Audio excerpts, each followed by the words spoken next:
soo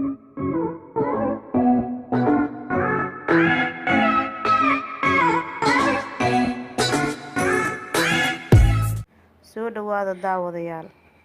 daawada hadday tahay markii kuugu horeysay ee channelkeena soo booqanayso, subscribe-ka noo saar gambaleelkana on ka dhigo si ay kuugu soo dhacaan fiidiyoyadeena kuwan xiga. haddaad tahay daawado hore noola joogayna waad ku mahadsan tahay la joogaaga, wehelintaada, dhiirigelintaada, saboortigaaga. like-tana noo saar, commentigana hoos noogu reeb insha Allah. usii sheer garee walaalaha kaleenta si ay wax uga faa'iideystaan biidni raxmaan. waxaan doonayaa maanta inaan idiin soo gudbiyo fiidiyo yar oo aada u qurux badan oo waxtar miiran ah oo cilaan insha Allah barasho ah. hadduu ilaahay idamkeeda leeyahay waxaan rabaa inaan hadda kadib idiin soo gelin haayo cilaan tutorial, cilaan musalsal oo isku daba xigo oo insha Allah cilaanka sida aad ku baran laheedeen laga bilaabo fiidiyogan oo part 1 ilaa inta aan isdhihi karo walaalahaaga way ku barteen cilaanka insha Allah idinka ma kala goyn doono biidnillaah sida aan ku qalbi weynahay insha Allah. daawasho wanaagsan. hadda cilaanka ka faa'iideysta. cilaanka wax badan ayuu faa'iido leeyahay, gabar walbana faa'iido ayuu u leeyahay, mid nafsiya, mid dhaqaale ahaan, mid waqti oo meesha bukiyeer waqti ku qasaarin lahayd waqtigaada kuu soo gaabanayo. haddaad tahay gabar jecel xirfadda gacanteeda inay ku shaqaysato wuu ku saacidayaa cilaanka, adoo gurigaaga jooga ku shaqaysan kartaa.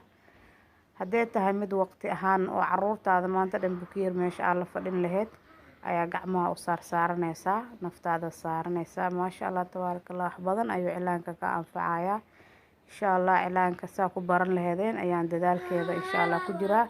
adinkana ila garab qabta insha Allah oo dhiirigelintana waa xaggiina biidni raxmaan. waa soo dhawaanaysiin dhammaantiina, ka wada faa'iideysta insha Allah. sidii bacdi loo xiri lahaa, cilaanka sida loo qasi lahaa, hadday daawo madoobisa tahay intaba insha Allah fiidiyoyaal ayaa idinkaga soo wada diyaarin doonaa biidni raxmaan. hadda waxaan ku marnayo waa kareenka waxaa isticmaali kartaa. hadda nooca isticmaalayo waa baby lotion binkiga maasha Allah. adiga haddaa haysatid kareen yar culus oo yacni culeyskiisana uu dhiiqsamaynin ma loo baahno, laakiin kareen culus oona fudud oo yacni sidii daawo madoobisadii oo kale aa u isticmaali kartid ama cilaan gaduudka oo kale, kaas ayaa haddaa haysatid insha Allah uga faa'iideysan kartaa oo ku marsan kartaa.